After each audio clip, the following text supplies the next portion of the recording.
Hey VC, what's up? It's me, yours truly. I am back to post a quick video here. This is going to be just kind of a what's been spinning video. Just stuff that I've been playing over the last week or two.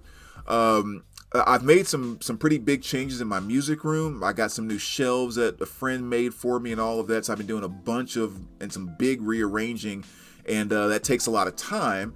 So that's kind of nice because what I love to do is when I have what I call project time, it's just playing music while I'm doing these different things. So with the amount of time that I spent kind of doing this, I played a lot of records over the past 4 or 5 days, or whatever the case may be. So it's been awesome.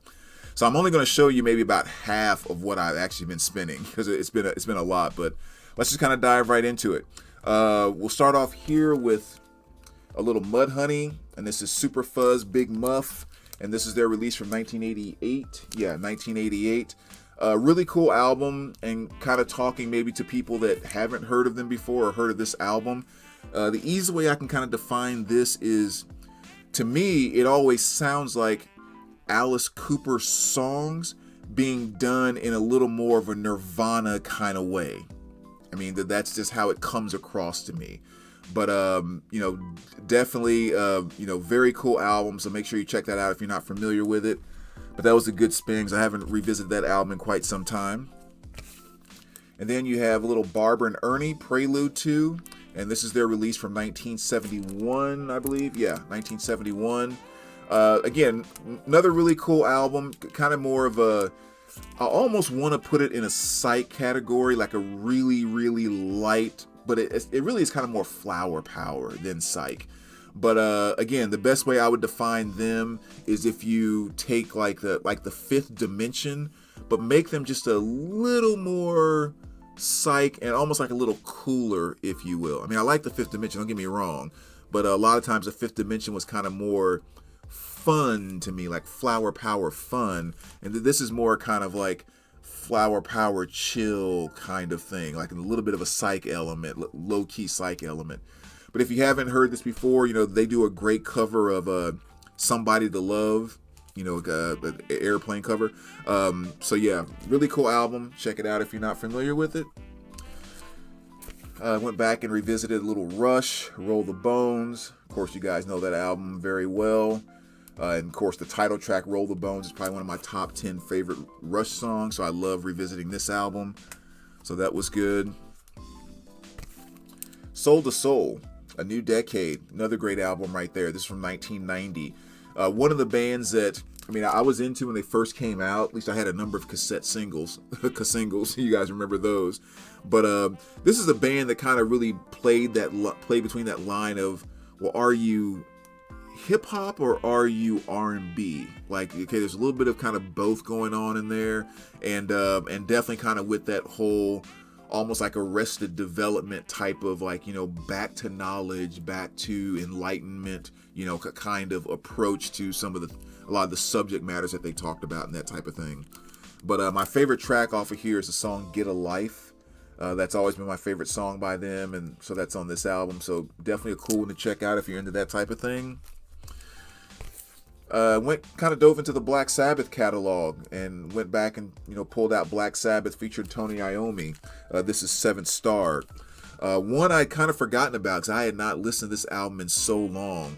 But it's only doing his riffs, doing what he does, and then it's also easy to forget that Gillian was the lead vocalist on this album, because as soon as you hear his voice, then you kind of like, oh yeah, almost forgot, because he had just one of the most awesome voices, especially back then. But again, another cool one to kind of go back and revisit after a while.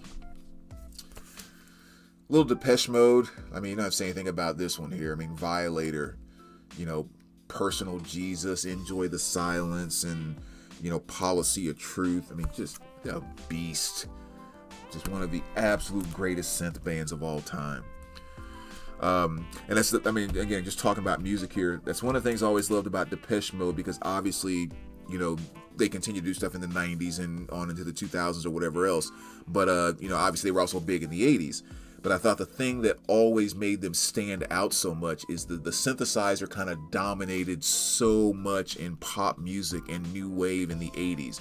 But Depeche Mode was one of the few bands that said, yes, the synth with new wave, which again is one of the things that makes the 80s so great to me, is that it was colorful, fun songs. You could be a superstar and be kind of silly and wear funny looking glasses and wear neon weird shirts and all of that. Like, it was okay to be the superstar and be funny and colorful and fun, but Depeche Mode was one of the few bands that took the synthesizer and made it like intense and made it kind of sexy and made it, that just added some oomph to it. And I think that just made them stand out so much with fantastic pieces. I mean, that came out in 1990, but you know what I'm saying. Moving right along, Alana Miles here.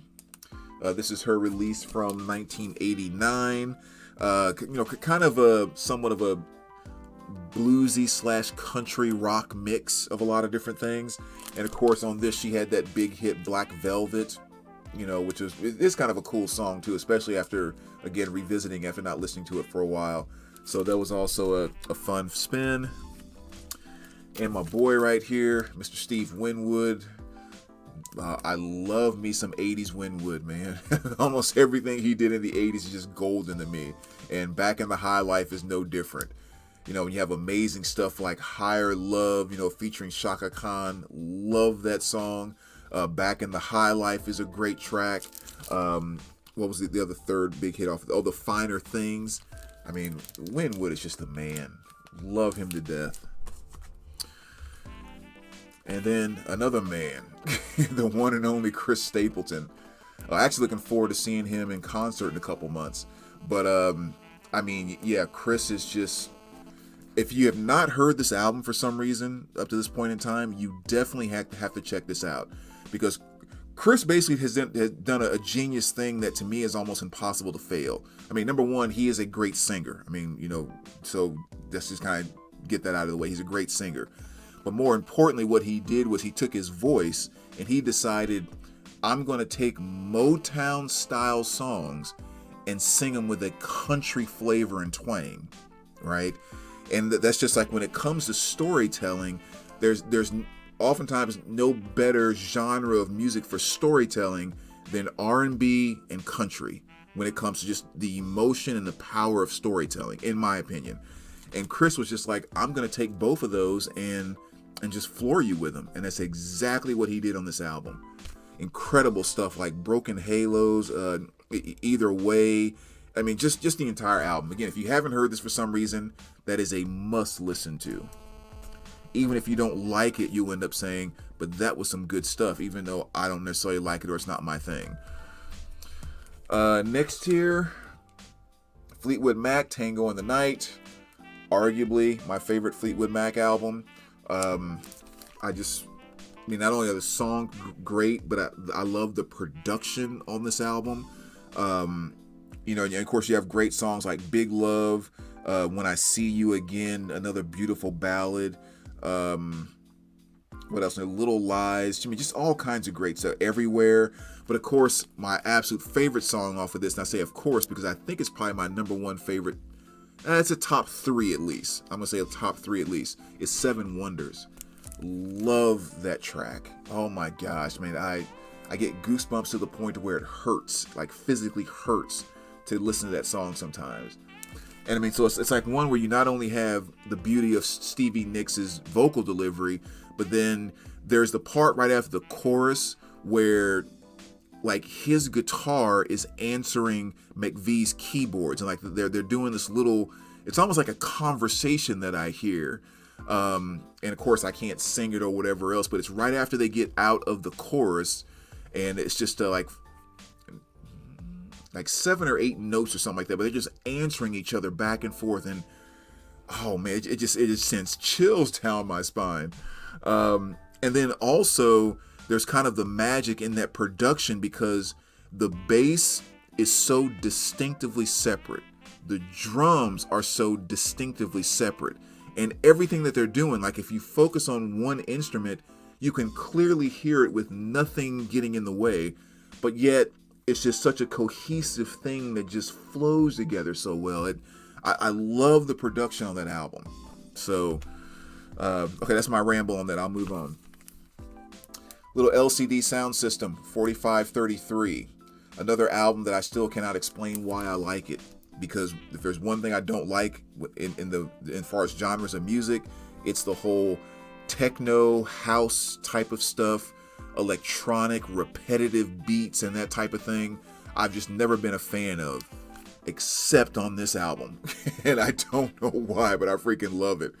Matter of fact, if they got rid of the first track on the album, like everything else on it is almost golden to me, especially track 2 and 3. I mean, just, I don't know what it is, but they figured out how to touch me with that on that album. And then this one here, I was just talking about it in my last video, so I had to go give it a listen. But Annie Lennox Diva, and this is her release from 1992, kind of her first solo album. Beautiful stuff like Walking on Broken Glass, and then of course my favorite song off of this, which is Why. Again, a fantastic album, great listen. Why is just one of those songs that just really moves me to no end.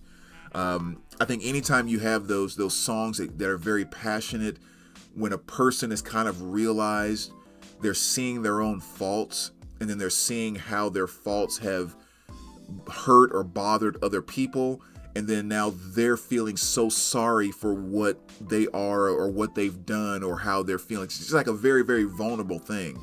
And in that song Why, it's just like you can hear her just trying to apologize so hard for saying like, I'm so sorry that I'm so hard to deal with. I wish sometimes I could just learn to keep my big mouth shut. And it's just like the way she's saying that, you're like, God, how can you not feel for her? You know, it's powerful stuff, just very powerful stuff. Moving on, While Nothing. This is Indigo. This is their album from 2018. No one particular song that just really stands out for me on this one. I've just loved While Nothing as kind of a modern day band that brings some of that old synth flavor that I love from the 80s new wave and stuff like that. I think their first album is still definitely their best across the board, but this is definitely a great one as well. So highly recommend checking them out. Let's see, I'll do like 3 more so we don't run too long on the time here. Like I said, I spun a bunch. Next one here I'm going with is David Bowie, Toy. And this was his release from 2001. And this was one that I was very pleasantly surprised the first time I heard it. Because I had never heard about the album or anything like that. I mean, I'm a Bowie fan, but I'm not like, knowing all of like the albums that weren't released and stuff and, blah, blah, blah. But anyway, so when this was announced and released, I was thinking, well, 2001, you look at that cover, this is probably going to be Bowie just kind of doing some very weird stuff I've always wanted to do and I need to express myself, and it's going to be like weird and funky and maybe you get it, maybe you don't. But this actually ended up being a very accessible album. Just kind of some very straightforward, strong pop elements to it. Especially the title track, like Toy, Your Turn to Drive, just went right to being one of my top 10 or 15 David Bowie songs of all time. Maybe top 10. I mean, that's how much I fell in love with that song. So I was just so pleasantly surprised with that album. And so I kind of gave it a spin the other day. And let's see, last 2, we'll go here with Bill Withers' Greatest Hits, Just the Two of Us, and Soul Shadows. And again, just, Withers is the genius. The mellow man with a gigantic heart. That's kind of the best way to describe him. And on here you have stuff like Just the Two of Us, Use Me, Ain't No Sunshine, Lovely Day, Who Is He and What Is He to You? And then of course my favorite song by him, which is Grandma's Hands. I think that again, just 2 minutes of just absolute perfection with that song. Or actually, I'm thinking about Ain't No Sunshine with the 2-minute thing. But Grandma's Hands is just a song that when I think about my grandmother and my experience, with her over the course of my lifetime, he sums it up in that song so well that it's almost like he and I share the exact same grandmother. And I think that really goes for a lot of parents of that generation. There's just something very, very special that he connects on in that song that's just magical to me. But the last one I'll show here is from 2017, and this is The Church. Man, Woman, Life, Death, Infinity. I always get those backwards. But, another great album by them, pretty much with The Church. If you've heard one Church album, you've kind of heard them all, because they don't screw around with the flavor of what they do very much. They stay very, very consistent, which is great because what they do is awesome. And this is their 2017 release. So just another great album by one of the legendary bands that's been putting out albums just decade after decade after decade. So really cool stuff there. So anyway, it's a little bit over the 15-minute mark, so why don't we stop it there? But yeah, that's some of the stuff that's been spinning. Let me know if you guys dig any of that stuff there. Always great to know and hear your feedback. And as always, we will talk to you soon, guys. All right, take care.